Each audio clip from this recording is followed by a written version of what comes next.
Infogas, que invitamos a que descarguen o actualicen cuanto antes. Infogas les permitirá tener siempre a la mano toda la información del sector, estadísticas, los informes de años anteriores, así como noticias de actualidad.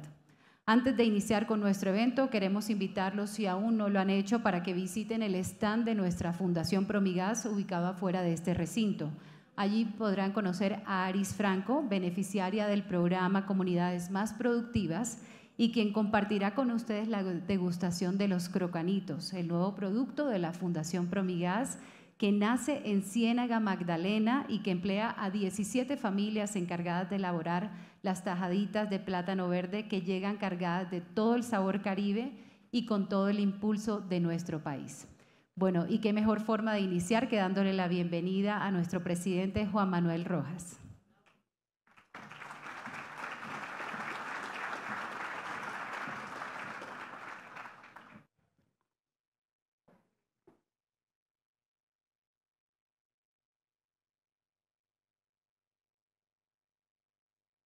Muy buenos días a todos, apreciada viceministra de Energía, Karen Schutt, miembros de la Junta Directiva de Promigas, colaboradores y amigos de nuestra empresa, representantes de los gremios que nos acompañan esta mañana, miembros de las entidades públicas y privadas presentes, clientes, aliados, invitados especiales, amigos de la prensa y un saludo muy especial para toda la audiencia que está conectada en línea.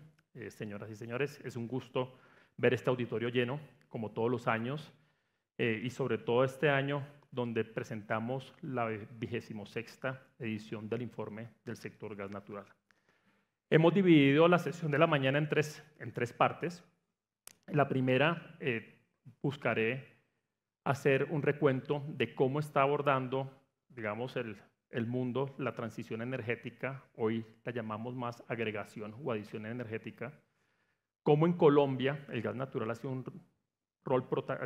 tenido un rol protagónico durante los últimos años y debe seguir teniéndolo bajo cualquier escenario, para después darle a Aquiles Mercado, nuestro CFO, la palabra para que entre en detalle en el informe que presentamos este año y que se hace mucho más valioso teniendo en cuenta que toda la data que está ahí sobre el mercado de gas es fundamental en un periodo donde nos hemos vuelto o convertido en importadores natos de gas natural, por lo menos por un periodo de 5 años, como vamos a ver más adelante. Ya al final tenemos una invitada muy especial, Juanita León, de La Silla Vacía, para que nos presente una visión independiente de un análisis político y de cómo se puede estar mirando la energía con una perspectiva más de índole política, pensando en la campaña que se avecina. Entonces, antes de empezar con mi presentación, quisiera mencionar 4 puntos que me parecen relevantes. El primero tiene que ver con que el gas natural a nivel global, en todos los escenarios, tiene un crecimiento de aquí al 2050 del 25%. Y si uno pasa a los escenarios colombianos, como lo vamos a ver más adelante, también consideramos en todos los escenarios de la UME de crecimiento de la demanda una mayor incorporación del gas natural. Ahora bien, ese gas natural que Colombia ha tenido en los últimos años y que ha sido y que ha permitido ha sido una herramienta de movilidad social muy importante en materia de servicios públicos, de acceso a las poblaciones y de equidad, hoy en Colombia está en problemas.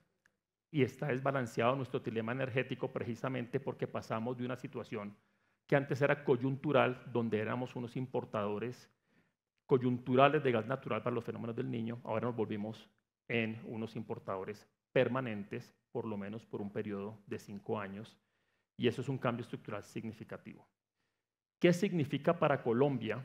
Y ese es el tercer punto que voy a resaltar en la presentación, excluir nuestros recursos de nuestro territorio de la matriz energética. ¿Qué le significa al país excluir al gas natural de la matriz energética, gas natural propio nacional?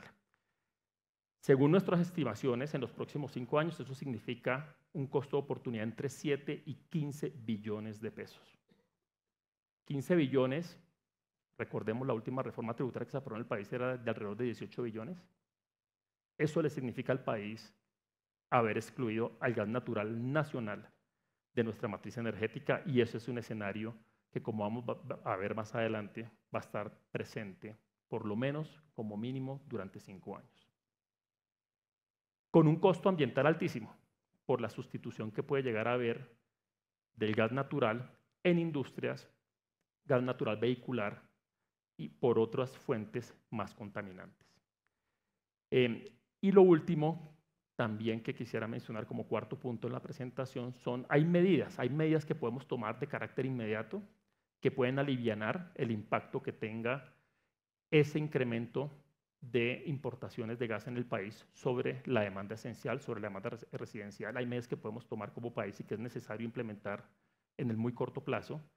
Hay medidas que se pueden tomar como país para poder acelerar la incorporación de recursos prospectivos contingentes a reservas y poder tener gas nacional otra vez fluyendo sobre nuestra infraestructura y llegando a los hogares residenciales. Entonces vamos a entrar en detalle en ese tipo de medidas específicas que se podrían tomar, teniendo en cuenta que yo creo que son accionables en el corto y que tienen impacto en el corto, mediano y largo plazo.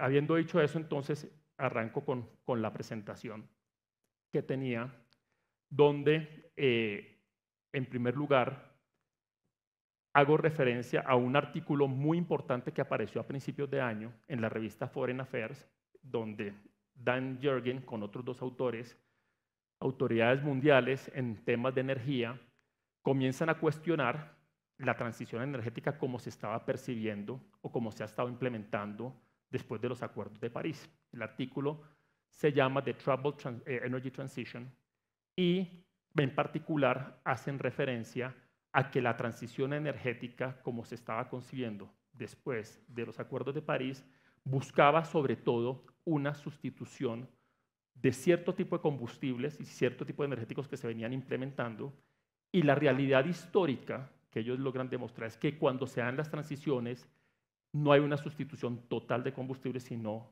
es parcial, y tenemos unos periodos largos de tiempo donde lo que pasa es una agregación o una adición energética donde conviven distintos tipos de energéticos por muchos años y nunca se termina sacando una fuente por completo de la matriz energética. Pasó con la leña, la seguimos utilizando, el carbón se sigue utilizando, y si miramos entonces cómo se percibe el gas natural hacia adelante, porque si en algún momento decíamos hay que eliminar los combustibles fósiles, todos los escenarios indican que el gas natural por el lado de la demanda va a estar presente por muchos años más. Al 2050, como lo dije al principio, vamos a tener crecimientos de la demanda por gas natural del orden del 25%. Eso no es un número menor. Necesitamos entonces conseguir estas moléculas porque se van a utilizar primordialmente en sectores industriales difíciles de descarbonizar, como la siderúrgica, las cementeras, entre otras, el transporte a larga distancia. Se van a utilizar en economías emergentes del sur global, particularmente Asia, por un crecimiento poblacional, sudeste asiático, por el aumento de la demanda eléctrica y principalmente de los centros de datos, y lo vemos entonces acá, y en generación eléctrica. Por generación eléctrica, por industria, vamos a tener unos crecimientos importantes en la demanda de gas natural. Si lo miramos desde la perspectiva del mix energético de demanda primaria, aquí se corrobora lo que dice Dan Yergin en su artículo. Vemos cómo el carbón, que hoy participa con un 27%, cae al 11%, pero no se sustituye. Y lo que vemos también es que ninguna fuente energética ha disminuido en términos absolutos desde su origen. Sí vemos un incremento importante de los renovables del 3 al 17% de aquí al 2050, pero no hay una sustitución total. Simplemente hay una agregación de otros energéticos y donde el gas natural va a aumentar su participación del 23 al 26%. Si miramos cómo debería acelerarse la transición, vemos que también hay unas restricciones significativas en la forma como tendría que poder uno acelerar la sustitución más rápida de los combustibles, es con un monto muy significativo de inversiones. Para poder desplazar más rápido al carbón, se requerirían inversiones de 5,6 trillones de dólares anuales y estamos muy lejos de alcanzar esos niveles. El año pasado se invirtieron 2,1 trillones.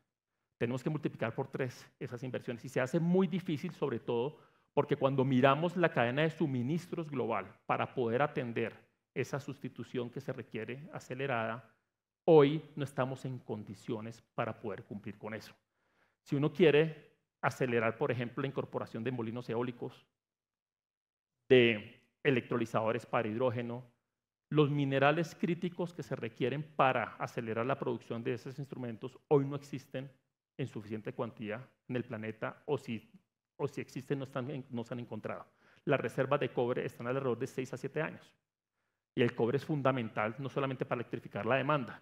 Entonces hay unas restricciones muy importantes para poder llevar a cabo esa sustitución que muchos aspiraban después de los acuerdos de París, y lo que estamos viendo es todo lo contrario, es una agregación y una adición energética de nuevas fuentes para atender la demanda creciente que tenemos en el planeta hoy en día.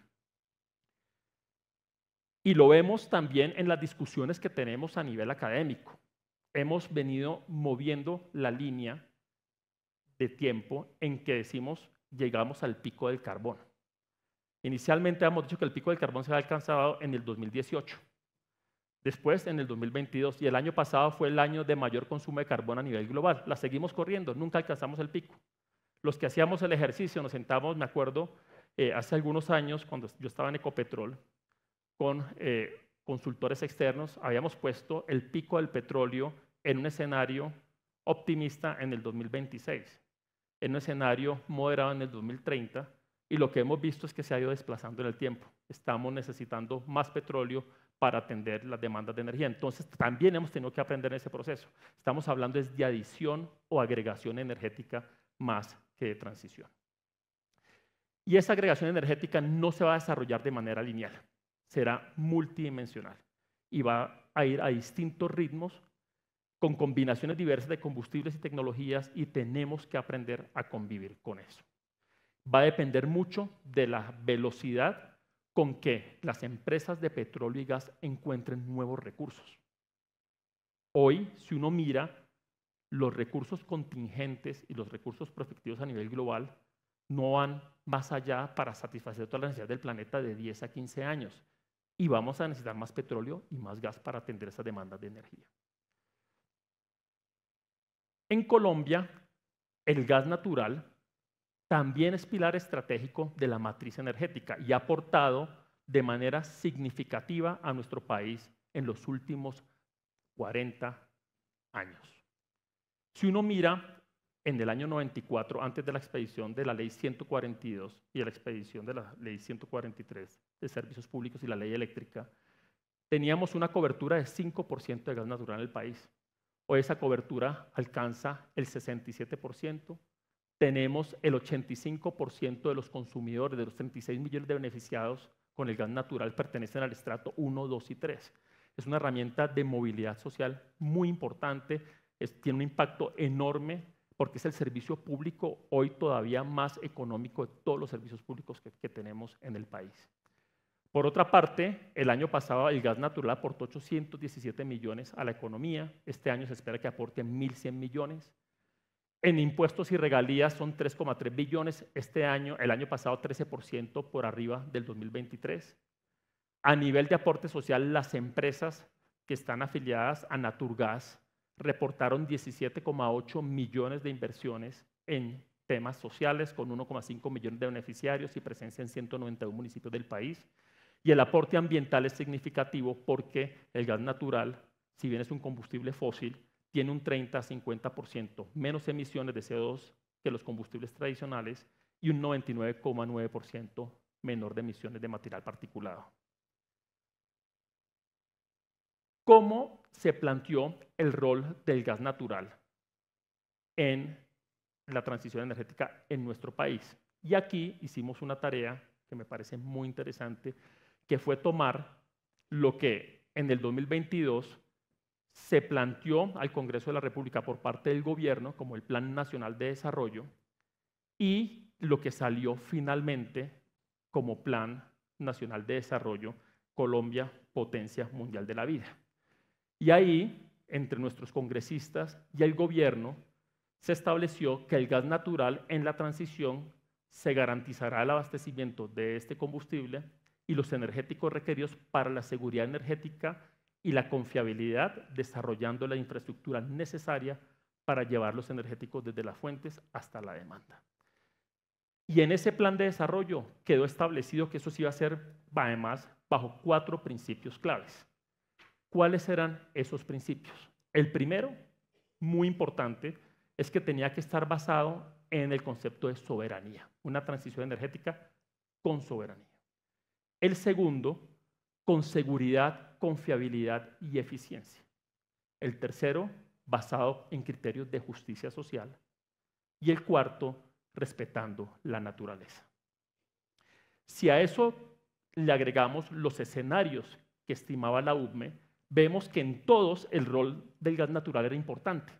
Desde el que ellos llamaban actualización, que es el que realmente está ocurriendo hoy en día, donde se hacían sustituciones parciales de algunos vehículos a diésel por algunos vehículos eléctricos, habían algunos programas pequeños de eficiencia energética, hasta los escenarios más agresivos se incluía una presencia del gas natural en la matriz energética del 10 al 15%.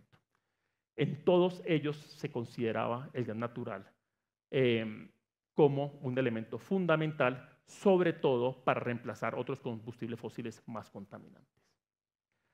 Ahora bien, ¿cómo nos ha ido? Y lo que hemos visto es que nuestro sistema energético en los últimos 4 años está bajo presión. Y bajo presión si lo miramos desde los 3 vértices del trilema energético. En el tema del principio de soberanía, el año pasado será recordado como el primer año, 2024, donde tuvimos que importar gas natural para usos distintos al térmico en épocas del fenómeno del Niño. La planta de regasificación que tiene Promigas SPEC en Barú estuvo prendida regasificando 359 de los 365 días del año. Importamos de manera permanente, se importó como país de manera permanente gas natural en 359 de los 365 días del año. Perdimos la soberanía energética y tuvimos que importar gas natural por primera vez para usos distintos al térmico y para atender demanda esencial. Lo segundo, en materia de seguridad, confiabilidad y eficiencia, entramos a un periodo de déficit por una caída sustancial de nuestras reservas al haber abandonado la exploración de gas, no la sustituimos lo suficientemente rápido y todas las industrias, comercios y la demanda comenzaron a cuestionarse si lo que antes era algo que teníamos de manera confiable y segura, lo íbamos a seguir teniendo. Y esto tuvo consecuencias en otro eje muy importante que es el de equidad y el de justicia social, que era el otro principio que estaba concebido en el Plan Nacional de Desarrollo. Hace un año, en este mismo auditorio, en el mes de septiembre, en esta presentación del informe del sector gas, el informe establecía que se requiere flexibilizar la regulación de comercialización de gas para acceder a gas nacional importado de largo plazo a precios competitivos y cubrir déficits previstos. De lo contrario, depender del mercado spot podría encarecer el gas entre un 32 y 40%. Lo dijimos acá, hace un año en el informe del sector gas, en febrero, en el interior del país, varias distribuidoras tuvieron que incrementar sus tarifas en un 35%, entre 20 y 35%, porque les tocó depender de gas importado para atender la demanda esencial. Con un impacto entonces importante sobre el concepto de justicia social y equidad energética. Y peor aún, esto ha tenido consecuencias ambientales. Ya estamos viendo las primeras pérdidas y sustituciones de demanda. Estamos viendo cómo industrias están considerando volver al carbón, sobre todo en el interior del país, por no tener esa señal de confiabilidad y eficiencia de largo plazo. y por estar expuestos a la volatilidad de los precios externos. Las empresas se están volviendo al carbón por falta de gas natural en Colombia. Así está el panorama, en 2026 podría empeorar. Estos son titulares, todo lo que hemos visto durante el último año en la prensa nacional. Más que descarbonizar la economía, estamos en un camino a volverla a carbonizar, precisamente por haber perdido nuestra soberanía, la seguridad y la confiabilidad energética. Nos tomamos la tarea de hacer un ejercicio y decir, ¿este es un cambio coyuntural o es un cambio estructural para el país? Y aquí depende de cómo lo miremos, pero sí tenemos un resultado que es muy claro. Durante los próximos 5 años, en todos los escenarios, con un 100% de probabilidad, vamos a importar gas natural para usos distintos al térmico, para atender demanda esencial. Y tenemos 2 años críticos como el 2029 y 2030, donde estamos importando como mínimo 270 millones de pies cúbicos por día y 365 en el 2029 y en el 2030 279 o 400 millones de pies cúbicos. 400 significa 40% para atender la demanda nacional. Viene de fuentes externas. Estos requerimientos, además, cuando miramos la gráfica, se mantienen después de la entrada de Sirius. Acá en la gráfica, esto que ven ustedes aquí es Sirius. Si bien los operadores dicen que está para el 2029, si uno es realista con todo el proceso de consultas previas de licenciamiento ambiental, nosotros dijimos, bueno, pongámoslo como un escenario medio que entra en el 2030. Entramos a cubrir parte del déficit, pero aún así vemos que se va a tener que seguir importando gas y a partir del 2034, al menos que desarrollemos nosotros nuestras propias cuencas del offshore, del Valle Inferior del Magdalena, de la cuenca Sinú-San Jacinto o del Piedemonte Llanero, vamos a tener que volver a importar gas de manera estructural con un 100% de probabilidad. Tenemos que retomar entonces la exploración y la producción en nuestro país, si no nos vamos a ver sometidos a tener que volvernos importadores permanentes, ya no solo por un periodo de 5 años, sino de manera permanente. ¿Qué significa eso en términos de costos? Porque este es un análisis que hay un costo de oportunidad de no hacerlo, y eso también tenemos que entenderlo. No hacerlo o no haberlo hecho a tiempo, haber abandonado la exploración de nuestros recursos en nuestro país, hoy nos está costando bastante. Los 7 a 15 billones de pesos, un BPN a 10 años, es el costo de oportunidad de depender de importaciones. Este dato no es menor. Y es lo que nos cuesta en estos 5 años por no tener desarrollado nuestros recursos domésticos. Cada año de atraso en Sirius, nos tomamos el trabajo de hacer el ejercicio. Si Sirius no entra en el 2030, se nos mueve un año, otro año, implica aumentar este costo de oportunidad entre 4 y 5 billones de pesos. Cada año que se nos corre. Por eso necesitamos que Sirius entre cuanto antes. Nos permite recuperar buena parte de la soberanía energética. No hacerlo tiene este costo. Y también hicimos el ejercicio de hacer una estimación de pérdida de demanda industrial y de gas natural vehicular y en el transporte. Y si perdemos entre el 10 y el 20% por falta de confiabilidad y seguridad en la industria, y entre un 15 y un 25% del gas natural vehicular, ya no lo estamos conectando como estábamos haciéndolo antes, las consecuencias sobre el medio ambiente serían aún más severas de las que ya estamos comenzando a vivir. Entre 0,4 y 0,7 millones de toneladas de CO2 al año se volverían por no tener el gas natural, entre 48 y 50 toneladas de material particulado fino por año, con consecuencias respiratorias sobre las comunidades, y entre 14.000 y 417.000 millones de pesos al año en compensaciones de CO2. Depende de cómo tomemos los certificados de carbono y a qué precio. Si los tomamos como los toman en algunos países europeos, puede llegar a 500.000 millones. Si los tomamos por debajo de $5, a 14.000 millones. Entonces, no actuar tiene consecuencias. ¿Qué podemos hacer para recuperar y rebalancear nuestro dilema energético? ¿Qué tipo de medidas podríamos tomar? La primera, creo que es muy evidente, retomar la exploración de hidrocarburos en nuestro país, cuanto antes. y volver a los pilotos de yacimientos no convencionales. Aquí quiero hacer hincapié en lo siguiente: desarrollar el ecosistema para tener fracking en Colombia demora tiempo. Eso no es de un día para otro. Y si no empezamos cuanto antes, nos vamos a demorar más en incorporar yacimientos no convencionales a nuestra matriz energética y no vamos a poder tener esas moléculas listas en el 2031, 2032, 2033, cuando las necesitamos en Colombia.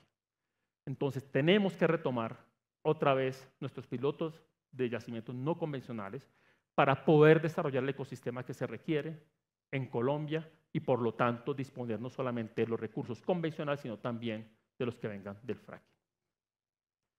Lo segundo, materializar los recursos contingentes de Sirius en reservas y producción.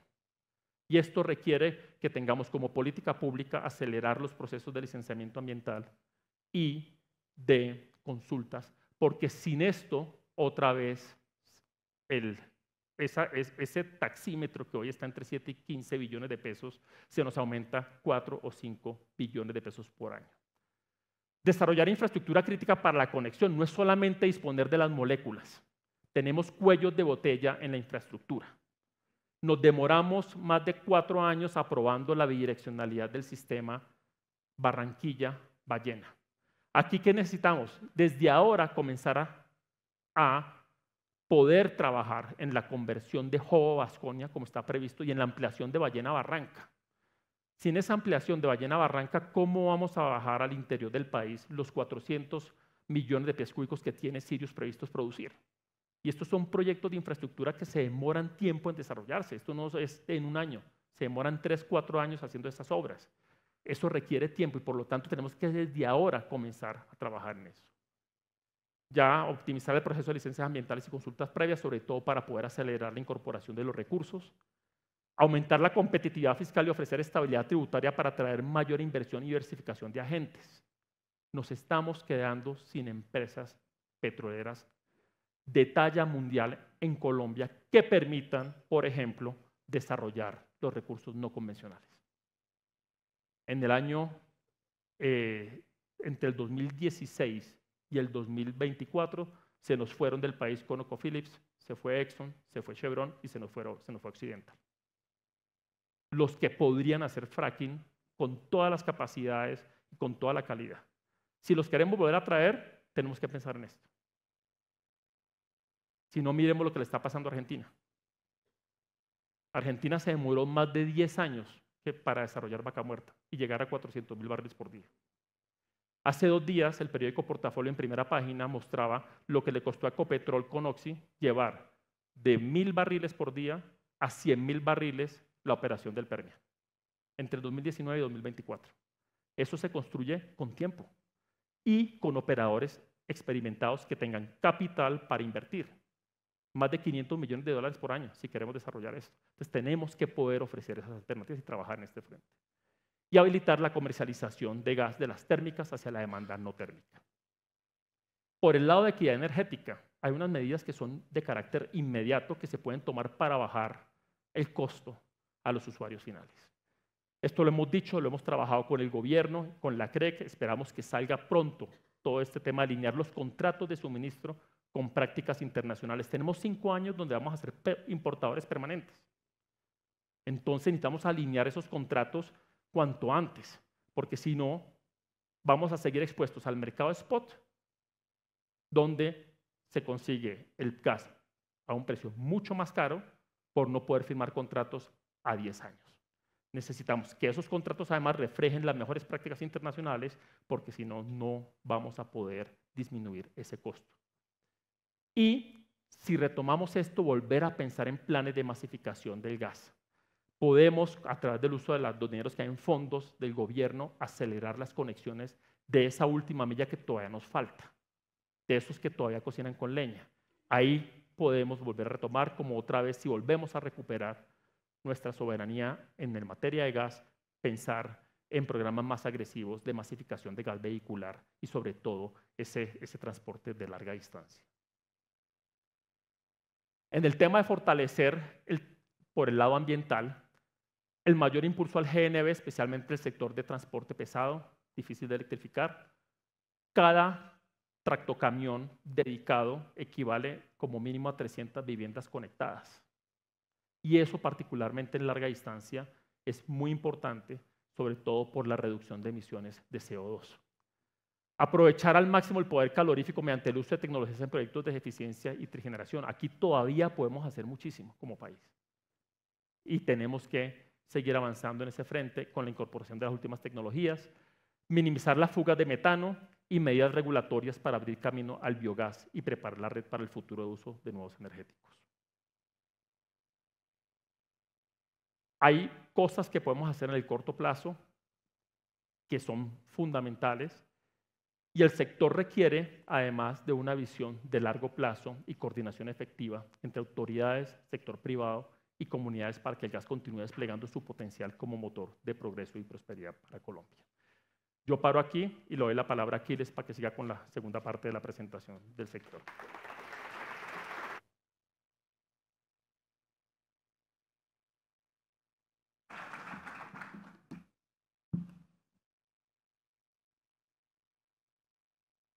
Muchísimas gracias a nuestro presidente y como lo decía él, le damos la bienvenida a Aquiles Mercado, vicepresidente financiero y administrativo de Promigas.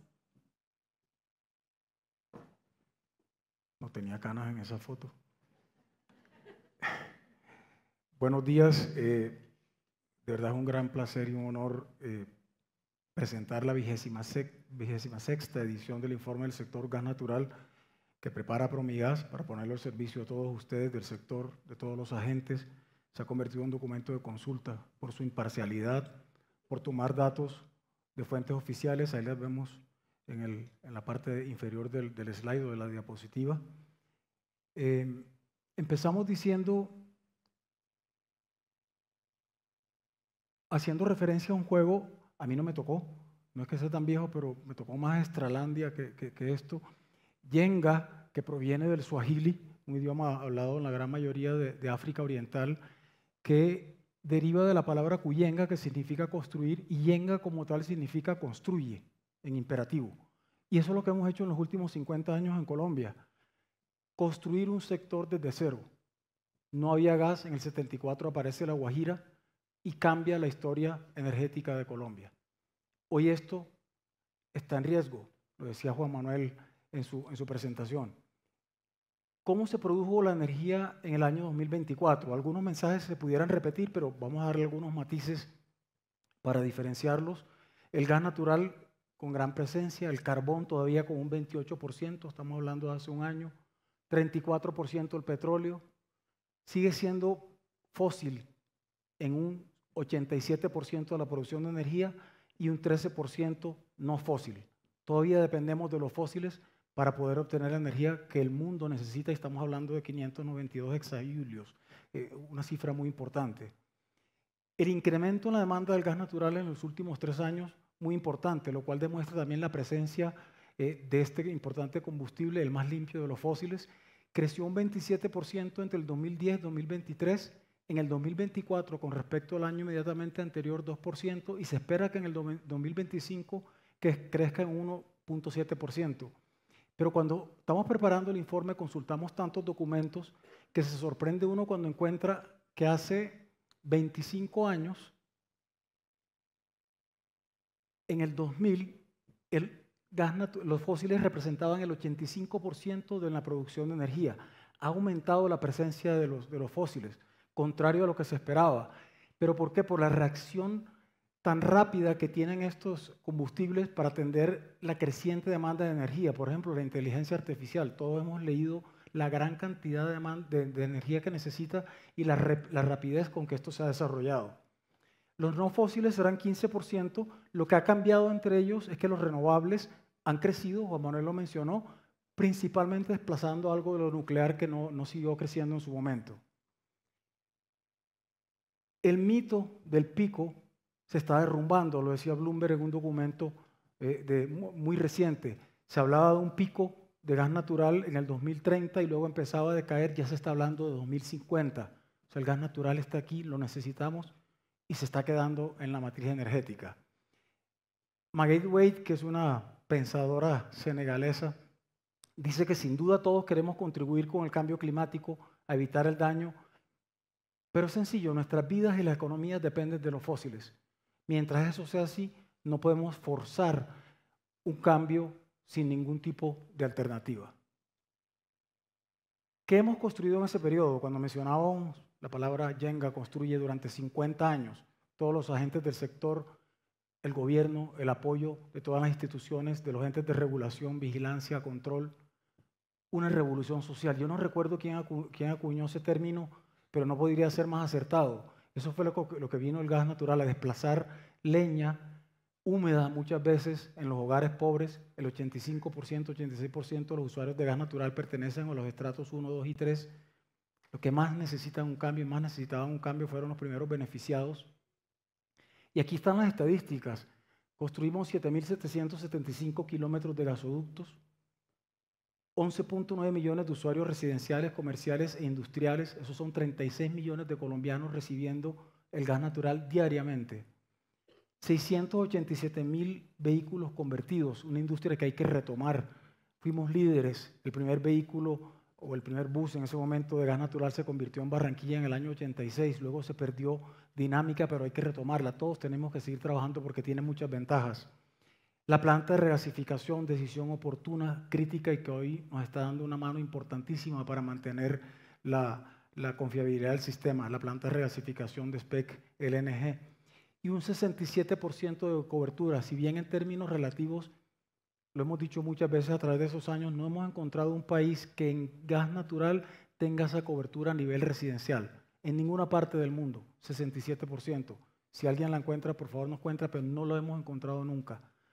En términos absolutos, definitivamente, pero en términos relativos no lo hemos hecho. ¿Esto a qué ha contribuido?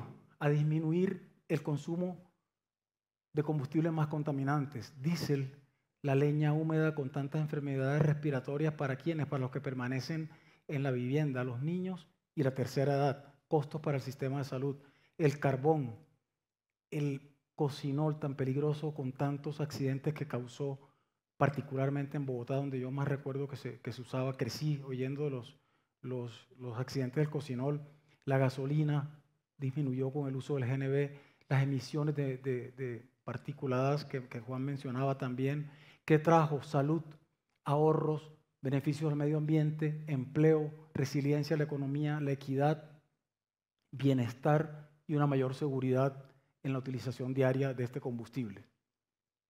Consolidamos con todo esto soberanía y seguridad energética. Son conceptos diferentes, vamos a estar hablando de ellos durante la presentación, pero muy importantes para una matriz energética. Y construimos confianza y resultados de clase mundial que debemos mantener e incrementar. No hemos llegado al tope todavía. Hay más de 1.300.000 colombianos que están en pobreza energética, que siguen consumiendo y quemando leña a diario, aunque parezca raro en pleno siglo XXI. Tenemos una tarea muy larga que hacer todavía.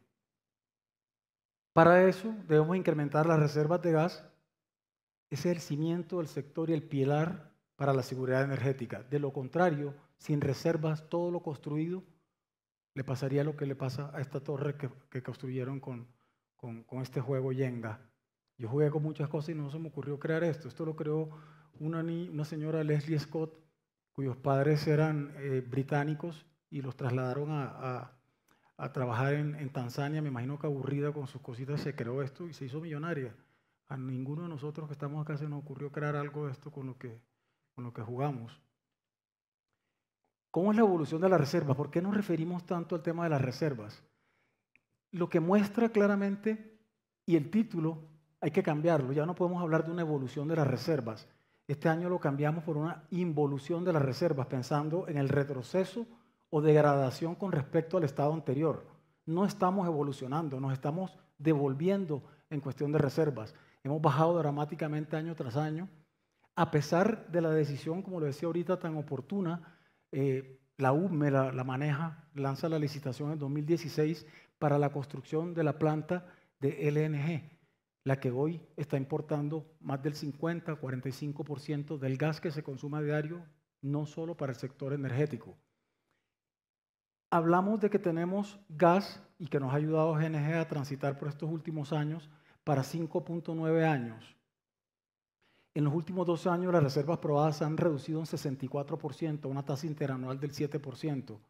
Y cuando decimos que hay gas para 6 años hay que tener mucho cuidado, porque alguien pudiera pensar, bueno, estamos en 2025, tenemos gas para 6 años, al 31 todavía tenemos tiempo para hacer cosas. Las estadísticas son ciencias exactas, son buenas, nos dan datos importantes, pero antes de tomar una decisión concluyente con la estadística hay que tener cuidado porque esconde realidades.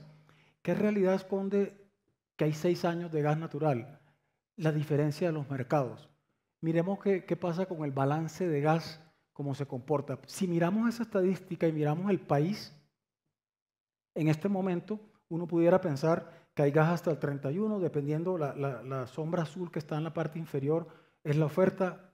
Arriba están las líneas de demanda, dependiendo de lo que uno piense como demanda base, que es casi la actual, la demanda 2 o la demanda 3, y las reservas también depende de qué se le incorporen. Hoy en día la oferta base son las reservas probadas, que Juan Manuel mencionó, y la capacidad de SPEC que no se usa para el sector térmico, porque está comprometida específicamente para ese sector. La oferta 2 sería agregarle las reservas probables, las contingentes onshore en plataforma continental y SPEC pleno con 475 millones de pies cúbicos día. Ha ampliado su capacidad de regasificación. Y lo más importante, la oferta 3, todo, las probadas, las probables, onshore, el offshore, Sirius y SPEC. Eso pasaría cuando uno mira el tema de las estadísticas en la costa atlántica. En ninguno de los escenarios hay déficit. La costa atlántica está en una posición privilegiada y todas las fuentes convergen y pueden alimentar las necesidades de esa zona. Sin embargo, cuando miramos el balance del interior, ya presenta déficit en este momento. Por lo tanto, no hay gas para 6 años. Hay gas para 6 años en una parte del país, pero no hay gas en la parte en la que estamos hoy en día. La expectativa y la esperanza del sector, ¿cuál es? Pues el involucramiento o la adición de estas reservas que mencionábamos ahorita, dependiendo de qué tipo de reservas se tomen, y lo más importante, que sería Sirius o todo lo que está onshore, con todas las consideraciones que Juan Manuel mencionó. Pero sigue habiendo un problema subyacente ahí. Independientemente de que aparezca Sirius, seguiría habiendo déficit en el interior del país si no se modifica la topología del sistema de transporte. Fue diseñado con base en La Guajira, de tal manera que el gas siempre se movió de norte a sur y así creció. Luego apareció el Piedemonte Llanero y casi siempre inyectaba en el centro del país y bajaba al occidente, al sur, al eje cafetero, donde se masificó el gas natural. Hoy en día los flujos están empezando a moverse de maneras diferentes, bidireccionalmente con SPEC. A veces viene de norte a sur, a veces hay que inyectar de sur a norte. Se han hecho esfuerzos entre las transportadoras, entre TGI y Promigas, se conectaron en La Guajira. Hay una capacidad bidireccional para mandar gas, conectarse en La Guajira y bajarlo al interior del país. Se está incrementando constantemente, pero todavía falta. Hay mucho trabajo que hacer en la infraestructura de transporte y nos vamos a referir a eso. ¿Cómo ha sido el suministro de gas natural por fuente y cuencas? ¿Cómo fue el año inmediatamente anterior? El Piedemonte Llanero con una prevalencia importante, 51%. Otros, que es la suma de varias cuencas, 8.5%, La Guajira un 8%, las importaciones, que lo mencionó Juan Manuel, 16.3%. Se ha convertido en un pilar del suministro, se ha multiplicado por 6 desde 2020 por la creciente déficit de construcción. Este es un hito muy importante en la historia. Es la segunda fuente en este momento de suministro de gas natural, el gas importado. Más aún con el punto de cambio que mencionó Juan Manuel también, que por primera vez en el 24 se empezó a importar para sectores diferentes al térmico. Se concibió para aliviar el térmico en los momentos de plena demanda, hoy en día lo estamos necesitando para otros sectores. Tenemos alternativas, importaciones en este momento. Tenemos que atravesar 5 o 6 años mientras dan fruto las otras alternativas, los campos offshore, los campos onshore, los yacimientos no convencionales.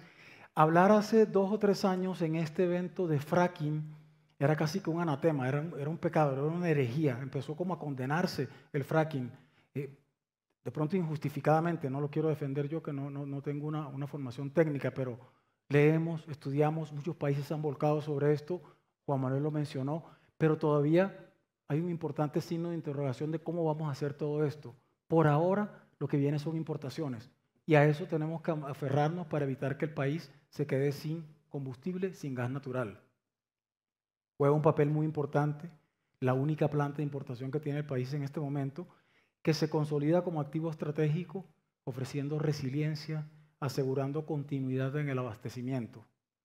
Cuando uno mira la historia de SPEC, que algunos calificaron en algún momento en estos años como un taxi con el se me olvida el nombre del taxímetro, con el taxímetro andando, y juzgaban mucho a la empresa, a SPEC. Esto era un seguro, y los seguros se usan en el momento, valen en el momento que se tienen que usar. Este es el número de barcos recibidos. Los barcos pudieran no decirnos nada. Aquí hay una pequeña evidencia de lo que sucedió. En el 20, en plena pandemia, alrededor de junio, julio, con las unidades de cuidados intensivos repletas de enfermos de COVID, hubo una amenaza de apagón del país. Imagínense lo que hubiera sido COVID más apagón. En ese momento, en un mes llegan cerca de 7 barcos, rompiendo lo que era 5 barcos en un año, 7 barcos en un año. Eso indicó que ahí faltó gas, y SPEC evitó que el país se apagara en un momento crítico. Pero más importante aún, los volúmenes.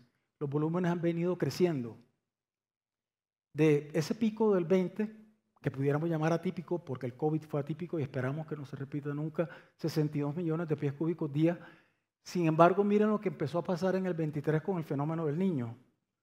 Empezamos a mirar 143 millones de pies cúbicos día, y esto se presentó básicamente en el último trimestre de ese año. 2024, 224 millones de pies cúbicos día. Ese año la planta trabajó 360 días, 24/7. Paró 4 o 5 días para el mantenimiento obligatorio que hay que hacerle a una planta de este tipo que trabaja con tanta refinación y de la cual dependemos y la cual no se puede evitar, y sería irresponsable ponerla a trabajar sin su mantenimiento necesario. En el 22 la tendencia ya empieza a mostrarlo. Llevamos 22 barcos al corte de junio y se espera que la hidrología empiece a decrecer un poco al final del año, con lo cual podría crecer. Pero independientemente de eso, y sin Niño, hemos importado el país 173 millones de pies cúbicos día. Demanda térmica, pero más demanda de otros sectores que antes no recibían esto. Y la frase de Juan Manuel en alguna de las entrevistas: el 24 será recordado, yo lo hubiera agregado infortunadamente, como el inicio de la importación permanente de gas natural para segmentos distintos a la generación térmica. Es un hito histórico malo para el país. Eso significa que nos volvimos deficitarios. Éramos superavitarios en cuanto a que la oferta nacional alcanzaba para el consumo del país. Esto marcó claramente que ya no teníamos suficiente gas local para atender nuestras necesidades propias. Si uno hace un resumen y muestra en detalle qué ha pasado desde 2016, hemos recibido 141 barcos. Pero hablemos de las estadísticas otra vez. Los primeros 5 años, del 17 al 22, recibimos 6 barcos en promedio año, 46 millones de pies cúbicos día. Del 23 al 25 empieza a notarse la falta de gas y empiezan a llegar en promedio 47 barcos al año, trayendo 188 millones de pies cúbicos día, cerca del 20% en un año de consumo de 900 millones de pies cúbicos día. Claramente, déficit estructural. Hablábamos solo el año pasado, hace un año exacto, hablábamos de un déficit coyuntural y hacíamos llamados para evitar que se convirtiera en estructural. Hoy tenemos un déficit estructural. La infraestructura de regasificación al servicio de los importadores. Importante también mencionar esto, porque muchas veces se habla de la planta de importación. Esta no es una planta de importación, es una planta de regasificación. Presta su infraestructura para todos aquellos importadores de GNL y, por supuesto, gas natural licuado, y, por supuesto, para la matriz energética del país. Afortunadamente, SPEC ha tomado decisiones importantes y oportunas. Incrementos. En 2024 pasó de 400 millones a 450 millones de pies cúbicos día. Fueron tomados por el grupo térmico, las térmicas que toman el gas para evitar que el país se nos apague en algún momento. En el 2025 subió a 475 millones de pies cúbicos día y ya está anunciada la siguiente expansión, ya está en construcción. En el 2027 SPEC tendrá una capacidad de regasificación de 533 millones de pies cúbicos día. Estamos hablando de una capacidad de importar o de regasificar a quienes importen el 55% aproximadamente del gas natural que consume el país en un día. Una planta claramente crítica. Ayer veíamos un anuncio de XM que mencionaba el evidente riesgo de racionamiento de energía por falta de gas en octubre, porque la planta va a entrar en mantenimiento. Como yo les mencionaba anteriormente, desde el cuarto trimestre del 23, todo el 24 y lo que va del 25, la planta ha estado operando 24/7. Tiene una ventana de mantenimiento obligatoria en el mismo periodo del año pasado y se escoge este año, dependiendo de los días, el fin de semana del día al 14 de octubre, feriado, en el cual la demanda baja.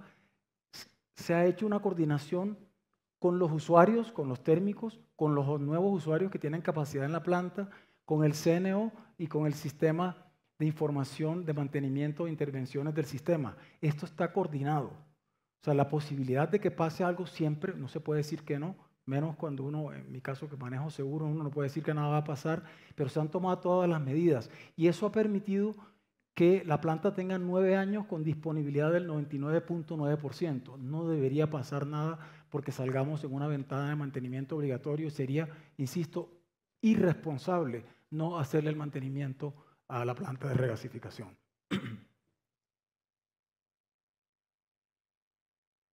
La importación amenaza la soberanía, sin lugar a dudas. Perdemos la capacidad de tomar decisiones nosotros mismos. Empezamos a depender de terceros, pero se afecta al bolsillo de los colombianos.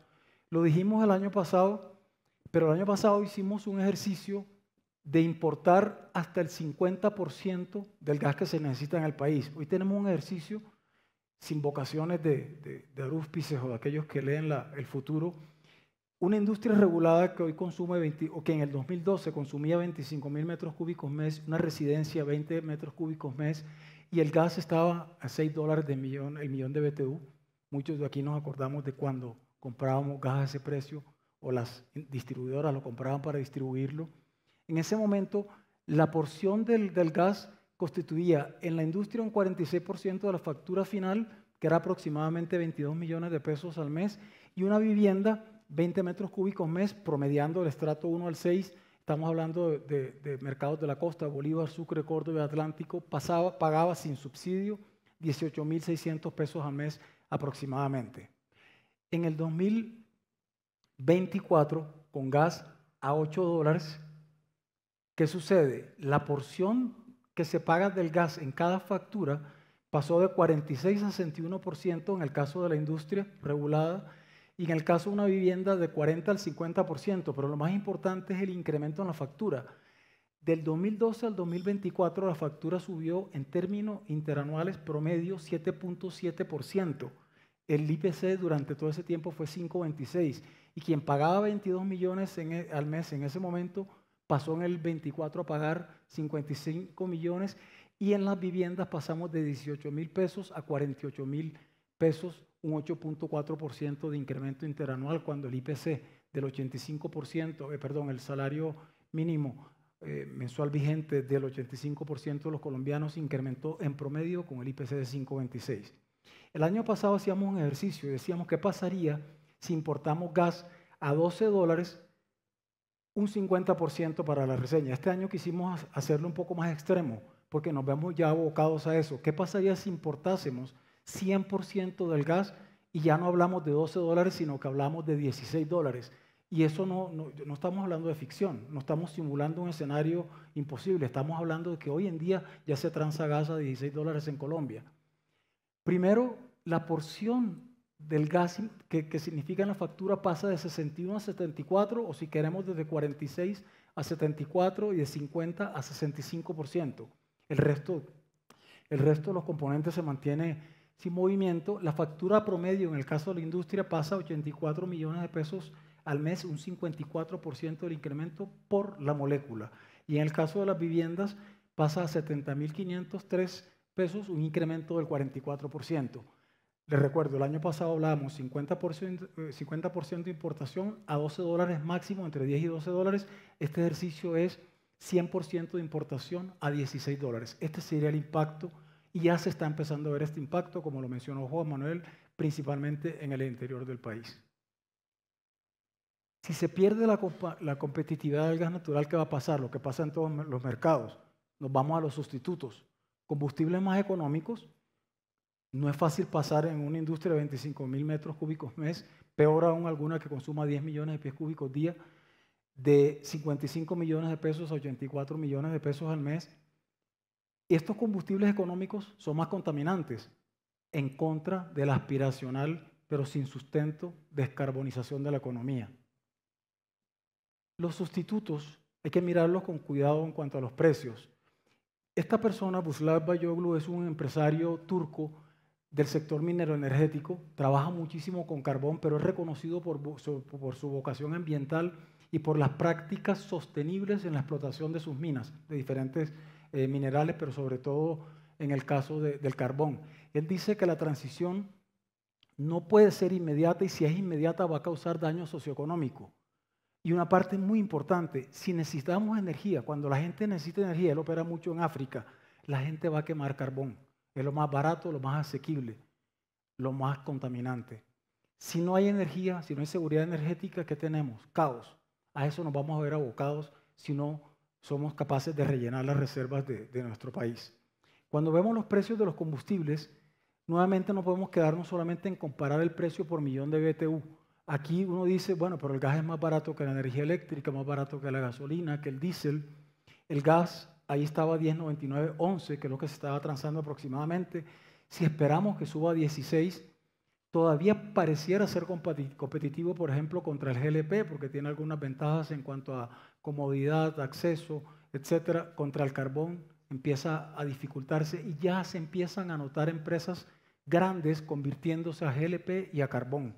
Se está perdiendo demanda, hay destrucción de la demanda de gas natural. Además de esto, no hay que mirar solo el precio, las características del mercado de gas. Es difícil, casi imposible conseguir contratos de largo plazo. Y si el importado se compra a corto plazo, como lo dijo también Juan Manuel, en el mercado spot, se compra en las peores condiciones de precio. Y hoy la metodología o la regulación no permite contratarse a largo plazo. Percepción de escasez, si queremos llamarle percepción, porque hay escasez de gas natural. Incertidumbre de precios. Cada barco que llega, hoy en día principalmente llegan de Trinidad y Tobago y Estados Unidos, pero la planta permite llegar de cualquier parte del mundo. No sabemos a cuánto va a llegar el gas natural y la volatilidad de la factura final. Eso hace que haya destrucción de la demanda de gas y una transición hacia los sustitutos. El presidente de Gasnova, que es la asociación de GLP de gas natural, ya nota esto y menciona recientemente, el mes pasado, que la profunda disminución en la disponibilidad de gas natural en el país consolida el GLP como la alternativa clave en la canasta energética. Las importaciones de GLP representan 30% del abastecimiento nacional, unas 20.000 toneladas al mes, y podrían llegar al 50% a comienzos de 2026. Nos sentíamos orgullosos en una época de haber desplazado el GLP por los peligros, por la contaminación, es mucho más contaminante que el gas natural, por los accidentes que generaba, por las incomodidades, pero estamos volviendo en un proceso de involución al GLP. La industria en primera instancia. Tenemos que parar, como sea, esa trayectoria de sustituir. ¿Qué tenemos que hacer? En primera instancia, exploración, inversión en exploración. La ACP informa, de acuerdo con un estudio de la UNME con las empresas operadoras, inversiones por 740 millones de dólares, de los cuales el 56% estaría enfocado en la búsqueda de gas natural. Una cifra importante, pero va disminuyendo. Hace 2-3 años se invirtieron en el 2023 $1 billón. En el 2024 bajamos a 900, 14% menos. Y hoy en el 25, 18% menos. Eso disminuye las probabilidades de encontrar gas y petróleo. Lo que decía Juan Manuel, se han ido compañías muy importantes que estaban apostando al país e invirtiendo, las que tienen el músculo financiero. De estos 740 millones de dólares, la ACP estima que 225 estarían destinados a los proyectos costa afuera, 55%. Ojalá sea así, ojalá sea para encontrar y definir claramente la entrada más temprana posible que se pueda de Sirius. Hay que seguir buscando en áreas continentales, ahí están marcados los campos menores, que le llamaban así, llegaron a representar en los últimos 2 o 3 años 30-40% del suministro. Han ido declinando por el colapso de algunos de estos campos, pero hay que seguir buscando y rellenando la falta de gas. Esos 225 millones de dólares deberían apoyar a que Sirius, que es en este momento como el santo grial nuestro, como dice un compañero de trabajo mío, con vocación religiosa, el santo grial Sirius, es importantísimo para la infraestructura energética del país. Dice la Agencia para la Energía Internacional en un documento de hace 3-4 semanas que en ausencia de inversión el suministro empieza a caer rápidamente. Es una verdad de perogrullo, pero así es. Hay que invertir. Si no se invierte no vamos a tener esto. Mientras tanto, ¿qué tenemos que hacer? Monitorear los proyectos de importación. Es inevitable, vamos a depender de los proyectos de importación. Identificamos en la elaboración del informe ampliación de infraestructura de los proyectos existentes o de la planta existente, SPEC, que es la única que en este momento está en servicio. La encontramos acá, en la zona de Cartagena, y encontramos proyectos de importación de iniciativa del gobierno, uno en el Atlántico y otro en el Pacífico, y varios proyectos de importación de iniciativa de agentes, uno solo en la zona del Pacífico y varios concentrados en el Atlántico. Hay que seguirlos monitoreando, es la solución, se necesitan, pero por 5 o 6 años lo que pudiera ser que las tarifas para recuperar una inversión en una planta de regasificación en tan corto plazo, si se espera que Sirius entre como todos aspiramos, sean costosas. ¿Qué trae la importación? Deterioro de la seguridad energética, de la soberanía y de la resiliencia de la economía. Cuando un país depende de gas importado, se expone a la volatilidad de los precios internacionales, ya no tenemos control de los precios, al quedar sujeto a decisiones y tensiones externas.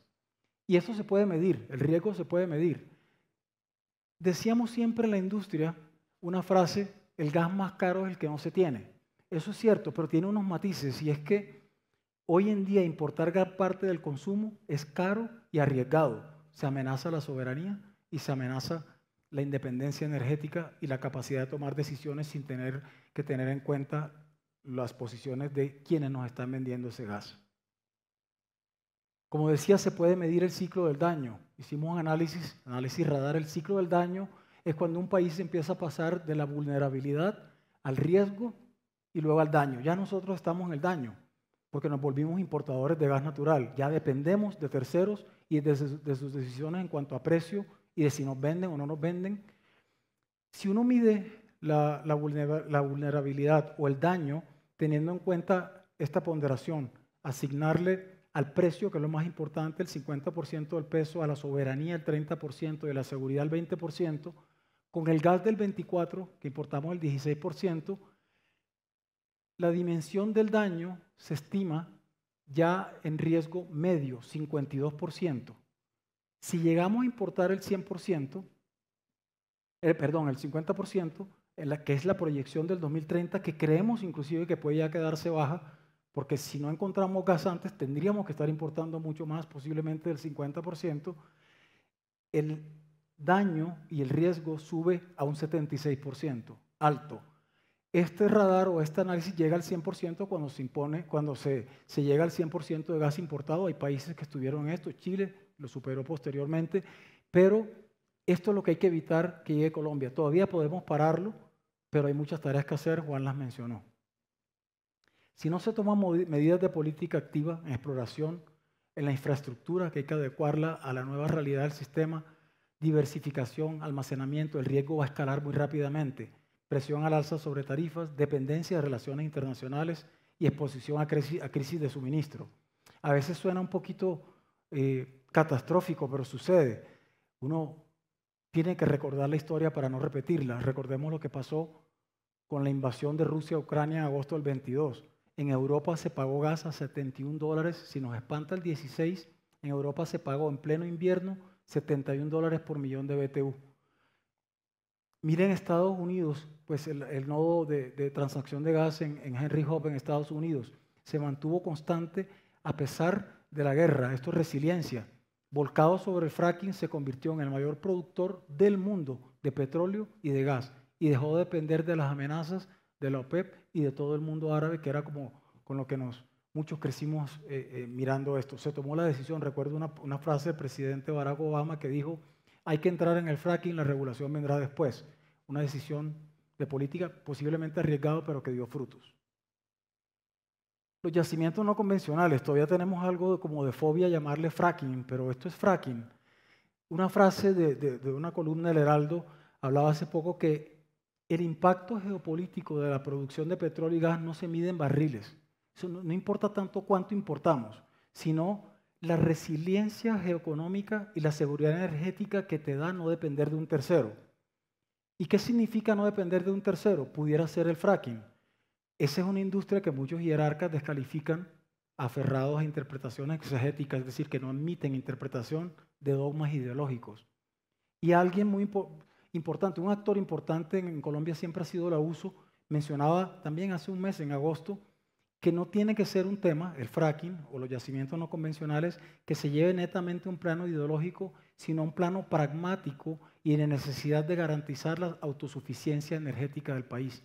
Eso es lo que hay que proteger, más allá que discursos que a veces suenan muy bien, pero que no son viables, porque no ofrecen alternativas de cómo suplir un combustible que puede desaparecer rápidamente. También hubo una separata, creo que fue un domingo, de Juan Benavides, a quien todos en el sector conocemos, hablando del fracking, mencionaba como las 25 ventajas de los yacimientos no convencionales, con todo lo que hemos mencionado acá.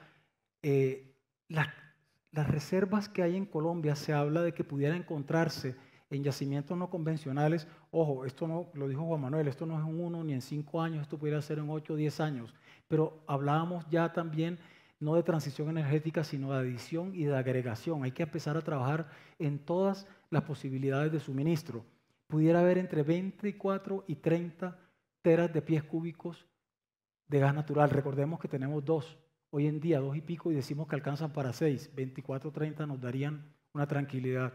Y se habla de 4.000 o 5.000 millones de barriles de petróleo. ¿Por qué no hacer el fracking? ¿Por qué no explorarlo? ¿Por qué no empezar de nuevo con los pilotos? Con toda la prudencia y con todas las medidas de cautela que hay que tomar, pero no podemos negarnos, estando en la situación en que estamos, a por lo menos mirar esto y sacar conclusiones. Si es no, pero documentado. No insistimos por dogmas de ideología. Venezuela, anuncios que a veces confunden, y a nosotros, como cuando los financieros nos preguntan, ¿qué opinas del dólar? No tengo ni idea, si supiera, pues estaría rico hoy en día. Nos preguntan qué opinan de Venezuela, qué va a pasar. Yo creo que la frase más importante la dijo Mónica de Greiff, presidente de la Junta Directiva de Ecopetrol. Ecopetrol no puede comprar monómeros, es otro tema, ni importar gas desde Venezuela debido a las sanciones de Estados Unidos, independientemente de los anuncios del ministro. Es inconveniente que se vean estos anuncios cruzados, pero en este momento se descarta toda la posibilidad de traer gas de Venezuela. La infraestructura actual de transporte es robusta, no se puede decir que no. Hemos hablado de la topología del sistema, se diseñó para un sistema diferente, pero ya se identifican proyectos muy importantes. La USME lo hace en sus recientes estudios. Ampliación e infraestructura existente, 5 proyectos. Gasoductos, 5 gasoductos nuevos, tal vez de los más importantes, sin demeritar los otros. Este gasoducto, que es la reconversión del oleoducto del ODC, que permitiría además un sistema de transporte redundante, que en caso de que pase algo acá o que pase algo acá, se pueda bajar gas desde este lado, inyectar gas desde este sistema, pero entonces se necesitan los proyectos que vienen a continuación, que son los 2 de importación, uno del Atlántico y uno del Pacífico por lo menos, y los de bidireccionalidad. Los sistemas hoy en día tienen que permitir el flujo en cualquier dirección, porque si no hay gas en el Atlántico tendremos que inyectar por el Pacífico y subirlo por Mariquita, Cali, que hoy va de norte a sur. Esto es lo que hablamos cuando hablamos de topología de un sistema, es cómo está diseñado un sistema. Se diseñó bien, no estamos diciendo que se diseñó mal, se diseñó con lo que había en el momento, gas en La Guajira y luego en el Piedemonte, pero hoy en día tenemos que estar preparados para inyectar gas desde cualquier parte de Colombia. Esto significa muchas inversiones, entre 2.7 y 3 billones de dólares. Para invertir se necesitan regulación clara, con incentivos suficientes, remuneración justa y principalmente estabilidad para tomar decisiones de largo plazo. Estas son inversiones que no se remuneran en corto tiempo, sino en el largo y mediano plazo. Las tareas urgentes. Yo trabajo con Juan Manuel, puso bastantes tareas, y estoy acostumbrado, no sé si todos ustedes, pero quedan algunas pequeñas. Yo quiero mencionar solo 3 o 4, y son: el gas natural se hablaba de que era el músculo de la transición. Tenemos que cambiar eso y empezar a hablar, es el principal componente hoy en día de un esquema de adición y agregación. Sigue siéndolo, es lo que más tenemos hoy en día, gas natural. Hay que frenar el déficit estructural. Diciembre de 2024 fue el punto de inflexión. Pasamos de un mundo superavitario a deficitario.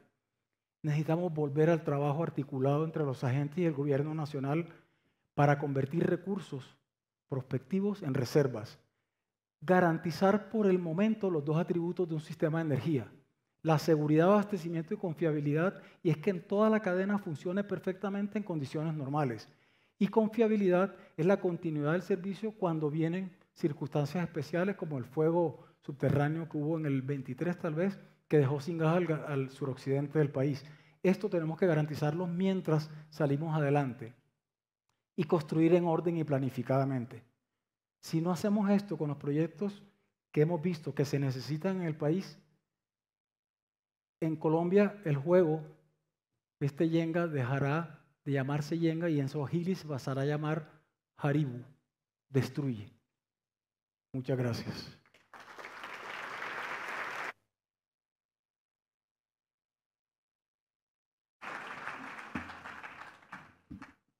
Muchísimas gracias, Aquiles, por esta excelente presentación. Recuerden que este informe y los de años anteriores se encuentran disponibles en nuestra app Infogas, la cual invitamos a todos para que descarguen o actualicen cuanto antes. Y para finalizar este evento, queremos darle ahora la bienvenida a una invitada muy especial. Se trata de Juanita León, directora.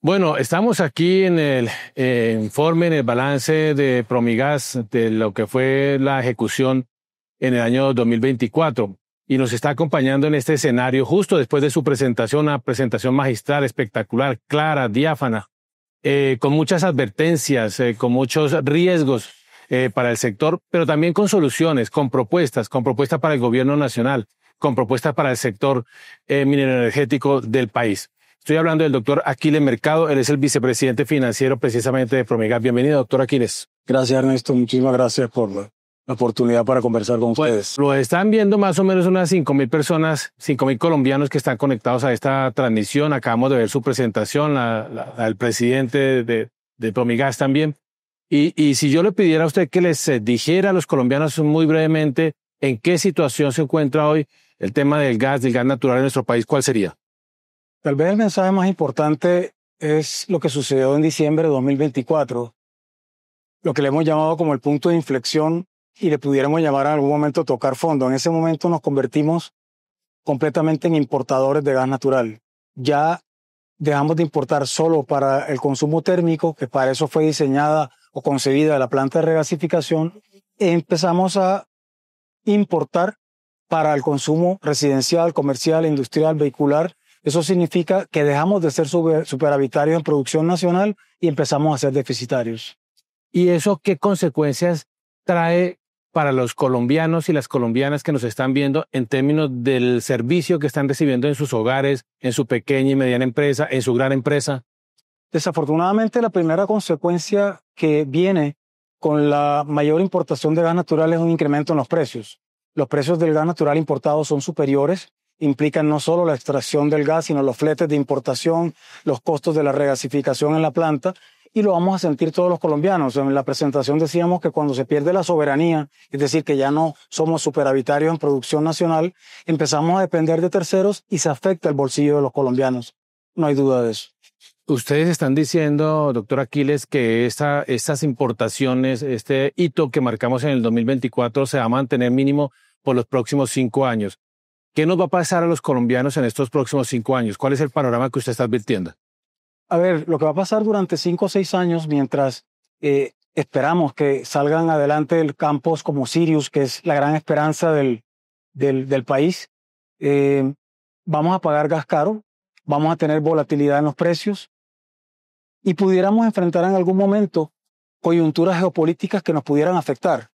Mencionaba en mi presentación la guerra o la invasión de Rusia a Ucrania, que hizo que en Europa se pagara gas a $70. Nosotros estamos preocupados porque pudiéramos pagar a 16. En ese momento no hubo capacidad de reacción, nadie estaba preparado para un corte de suministro de gas y el gas subió a 70 en pleno invierno, cuando más se usa gas natural.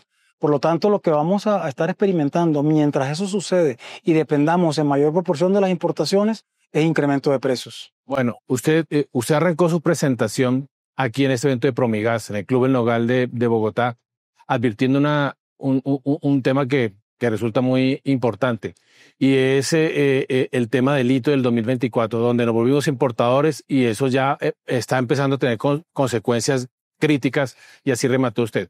¿Esto por qué nos pasó? ¿Esto era evitable si se hubieran adoptado otras estrategias, otras políticas, otras medidas jurídicas, otro tipo de incentivo a las inversiones, por ejemplo, se hubiera podido evitar, o era inevitable que llegáramos a las importaciones de gas? A ver, en mi vida personal soy enemigo de hacer balances posteriores, pero acá la responsabilidad que implica responder tu pregunta, tengo que decir que sí se hubiera podido evitar.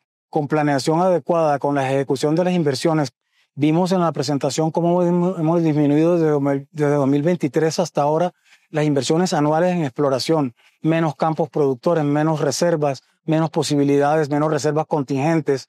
Eso incidió en que no hubiera hallazgos de gas natural y por lo tanto en que tuviéramos que importarlo. Sin duda se ha podido evitar. Esto también hizo que muchas empresas multinacionales que tienen el músculo financiero para apoyar en la labor de Ecopetrol se fueran del país. Juan Manuel, nuestro presidente de Promigas me refiero, mencionó a Conoco, mencionó a Shell.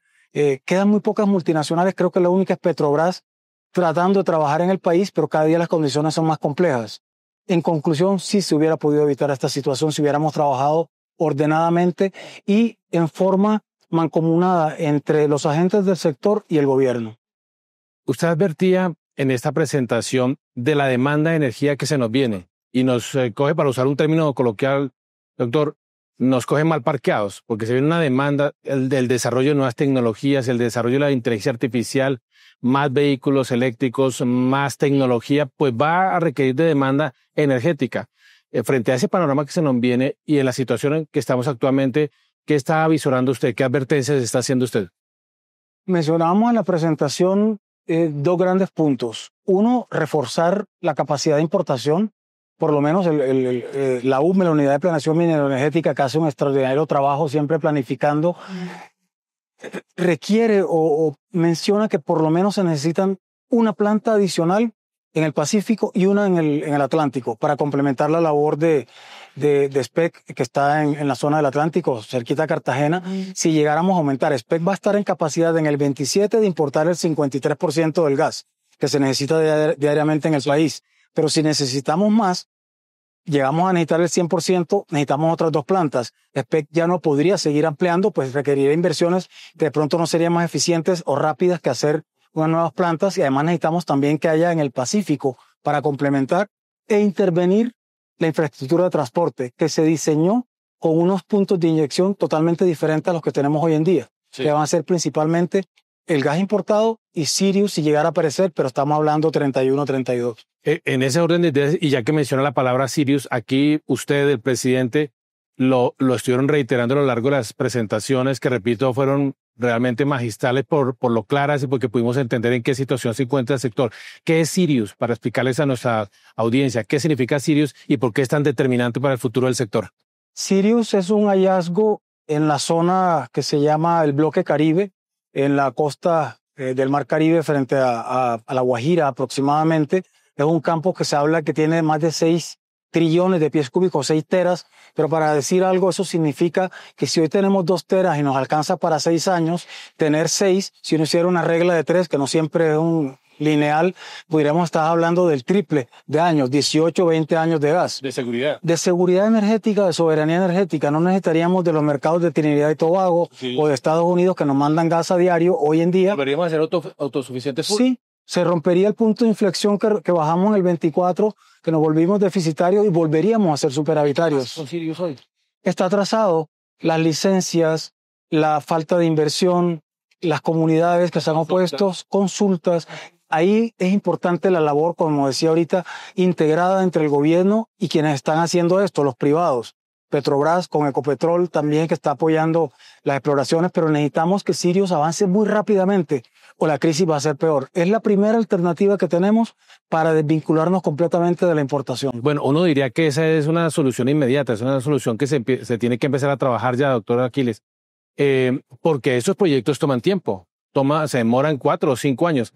Si hoy vamos a suponer hipotéticamente que en Sirius todos los planetas se alinearon, se alineó el sector privado, se alineó el gobierno, se alineó la industria, si todo eso estuviera funcionando, ¿cuánto tendríamos que esperar para que Sirius nos garantizaran unos 20 años de gas? A ver, nuestros estimados dicen que si se apoya a quienes están explorando en lo que tú mencionabas, consultas, en todas las licencias, se invierte lo necesario.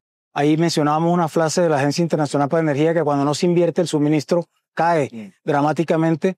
Si se hace todo lo correcto, si se actúa oportunamente, esperamos que Sirius esté entrando entre el 31 y el 32. De lo contrario, nos vamos a ver abocados posiblemente a crisis de suministro o a mayores importaciones a mayores precios. Bueno, usted acuñó también un término allí y es que desde hace más o menos 50 años en el país se vivió una revolución energética y fue justamente el ingreso del gas natural que impactó a toda la gama de nuestra sociedad. ¿Por qué el gas natural usted lo define como en términos de equidad? ¿Cuál es el impacto del gas natural para las distintas capas de nuestra población y por qué a los ciudadanos nos tiene que importar lo que está ocurriendo hoy con el gas? Porque seguramente no lo estamos advirtiendo porque encendemos la llama y ahí está. Es como abrir el grifo del agua y sale agua, entonces creemos que eso ya funciona normalmente. Pero expliquémosles a los ciudadanos, doctor Aquiles, por qué es tan importante este tema y por qué tiene que ver con su hogar. La revolución social, como la mencionamos en la presentación, significó sacar a 85% de los usuarios de gas natural hoy en día, estratos 1, 2 y 3, de la pobreza energética, de consumir leña, de consumir carbón, que enferma a quienes están en la casa, leña húmeda muchas veces, de que el cocinol tan peligroso que se vivió en Bogotá, el consumo de gasolina importada, la necesidad de importar o refinar más gasolina para los vehículos, pero algo más importante en el frente social. Hoy en día, en este momento en que estamos aquí sentados, hay 36 millones de colombianos, 67% de la población consumiendo gas natural, como lo dices tú, Ernesto, abriendo una llavecita y no sabemos y no tiene por qué saber cómo viene eso, moviéndose desde alguna reserva y ahí llega y se enciende enseguida. El día que eso se apague, la revolución social empezará en una involución. Tendríamos que buscar o GLP o volver a la leña en las zonas rurales o volver al carbón en quienes no tienen acceso a otro suministro tan eficiente y económico. Recordemos que los estratos 1 y 2 tienen un 50% de subsidio en el gas natural. Si salen a comprar la carga de leña o de carbón, no está funcionando ese tipo de subsidios para ellos. En esa triada que planteó el gobierno nacional, este gobierno nacional en su plan de desarrollo estaba el tema de la soberanía y estaba el tema ambiental y estaba el tema de la equidad. Si uno revisa o escuchando sus indicadores, su presentación, doctor Aquiles, uno siente que en el tema de equidad, pues usted lo acaba de explicar lo que puede ocurrirnos. El tema de soberanía también acaba de explicarnos por qué el tema de soberanía energética es tan importante. Pero en el tema ambiental, ¿cuál es el impacto del tema ambiental donde esta situación no logremos atajarla a tiempo? Pues iríamos en contrario de todas las intenciones.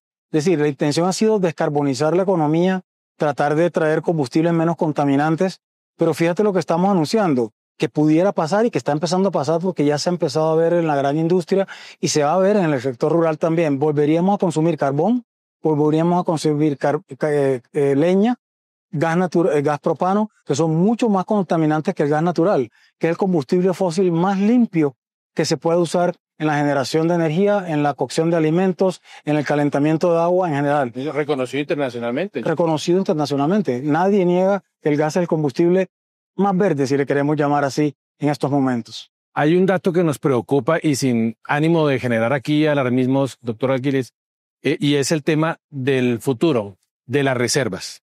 Usted planteaba allí muy bien que tenemos reserva para 5,9 años, 6 años máximo de gas.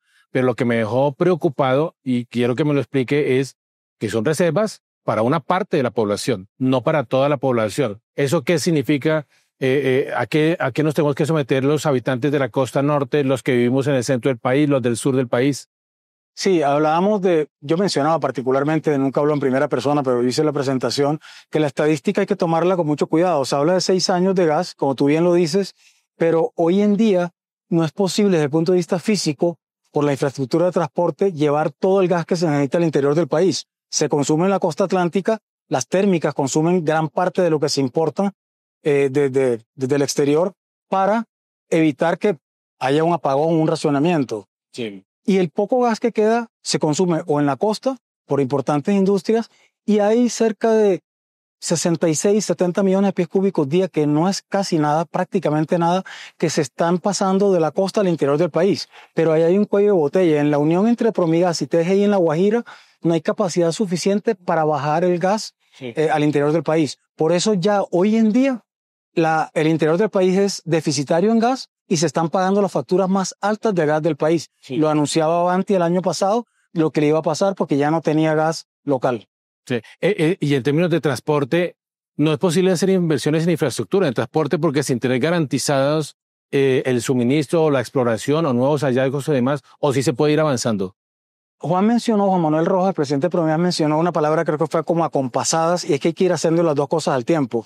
Porque fíjate que en las gráficas que se presentaron, aún si aparece Sirius con su gran volumen y su gran capacidad de inyectar gas al sistema, no podríamos pasarlo al interior del país nuevamente. Por eso se necesita el gasoducto que mencionábamos abajo del ODC, la reconversión de unos oleoductos a gasoductos para poder bajar gas principalmente a Medellín, poder hacer más bidireccionalidad en el norte para bajar gas a Bogotá, Cali, el eje cafetero. Si inyectamos por el Pacífico, TGI tendría que hacer inversiones también para que haya posibilidades de mover gas en forma bidireccional, de norte a sur o de sur a norte si entra por el Pacífico, y alimentar también la zona suroccidental del país. Y estamos hablando que esas son inversiones cuantiosas. Se necesitan, según la UME, entre 2.7 y 3 billones de dólares. Y ahí que pide un inversionista privado, que es el que tradicionalmente hace estas inversiones de acuerdo con el ordenamiento del sector. Reglas claras, estabilidad en la regulación, una remuneración justa. Si tú eres un inversionista, Ernesto, y te invitan a invertir, valga la redundancia, en el sector gas natural, que mire seguridad jurídica. Vas a comparar primero contra otras inversiones. Sí. Seguridad jurídica, los bancos que te van a prestar te van a pedir, bueno, ¿y cuál es tu seguridad? ¿Cuál es tu estabilidad regulatoria? ¿Qué te garantiza que me vas a poder pagar los créditos que vas a tomar para invertir? Entonces ese marco regulatorio también es parte de todas las tareas que tenemos que hacer. De nuevo, quien regula es el Estado, el gobierno, y quienes actúan son los agentes. Ese trabajo de forma común es la clave para poder hacer todo lo que se necesita para que el 31 y 32 no nos coja, tú lo mencionaste, con los pantalones abajo. El gobierno nacional, el actual gobierno, que le queda poco menos de un año, ha dado señas, ha entendido este panorama, ha enviado mensajes claros de que pueda contribuir en la solución y no en ahondar el problema. A ver, no, sin entrar en terreno político, que no es mi campo, ni quisiera referirme a él, es claro la posición del gobierno con respecto a los fósiles. Lo manifiesta nuestro presidente constantemente. Su oposición a la exploración, su oposición al carbón, su oposición al gas natural, su oposición al petróleo. Entonces, en este momento no se están tomando las medidas, pero hay una entidad que hay que destacar su labor, que es la UME, la Unidad de Planeación Minera Energética, que viene haciendo la tarea de advertir qué se necesita. De tal manera que si en algún momento hay un cambio por parte de este gobierno o por parte de un nuevo gobierno, de cualquier afiliación política que quiera hacer, hay un cambio de vocación y se vuelca sobre el sector fósiles nuevamente, que es lo que en este momento sostiene no solo a Colombia, el mundo, lo veíamos, el 87% de la energía del mundo se produce con carbón, petróleo y gas. Si ese gobierno cambia, ahí están las herramientas, todo lo que la UME está diciendo que hay que hacer. Está trazado el plan de trabajo. El fracking hay que mirarlo, es decir, hoy en día ya no se habla de transición energética, se habla de adición y agregación. Tenemos que sumar todo lo que nos permita generar energía y evitar que el país se nos apague. El fracking también toma mucho tiempo. Mientras se tome la decisión de perforar el primer campo, que va a ser el más costoso porque eso va con economías de escala, y produce la primera molécula, yo no estimo que demoremos menos de 8 o 10 años. O sea, todo confluye entre Sirio, fracking, infraestructura, etcétera. Por ahora, importaciones. Bueno, ya para terminar, doctor Aquiles, agradeciéndole estos minutos, los sacamos ahí del conversatorio que hay en este momento, pero ya para terminar, estamos ya entrando en una época electoral, hay candidatos haciendo propuestas y esta sin duda va a tener que ser una propuesta que aborden los candidatos presidenciales porque estamos hablando del futuro energético del país y de la afectación de millones de colombianos y de miles de industrias grandes y pequeñas que requieren de ese recurso para su funcionamiento y para volvernos un país productivo y emergente. 3 recomendaciones que usted haría, no lo quiero meter en terrenos políticos, pero 3 recomendaciones que usted haría para que esas fuerzas políticas las tengan en cuenta para el futuro que nos espera en el marco energético. Independientemente del proceso electoral en Colombia, que es oportuna la pregunta, cualquier mandatario, cualquier persona que esté a cargo de la política energética de un país tiene que garantizar la soberanía energética, que es la capacidad de tomar decisiones independientes sin injerencia de terceros, la seguridad energética, que es que todo funcione perfectamente en condiciones normales, la confiabilidad, y es que todo el sistema funcione aún en condiciones anormales, en circunstancias extraordinarias como accidentes o algo. Y yo insistiría principalmente en 2 conceptos, Ernesto: soberanía y seguridad energética. Es lo que tiene que hacer cualquier mandatario que rija las riendas de un país en el sector energético. Bueno, es el doctor Aquiles Mercado, vicepresidente financiero de Promigas, en este evento aquí en el Club El Nogal, donde se está pintando el panorama del sector, un panorama preocupante, así lo ha calificado él, con un futuro todavía repleto de incertidumbres, pero con salidas, pero con propuestas que esperamos que las tenga en cuenta no solamente el actual gobierno, sino el futuro gobierno, porque esto lo van a tener que heredar ellos. Se me olvidó preguntarle por el tema de movilidad, que a mí me gusta mucho ese tema, pero ustedes ahí ha habido un avance importante en el tema de la movilidad, del sistema vehicular, que también contribuye a la descarbonización y demás. En eso también hay riesgos altos. Muchos riesgos.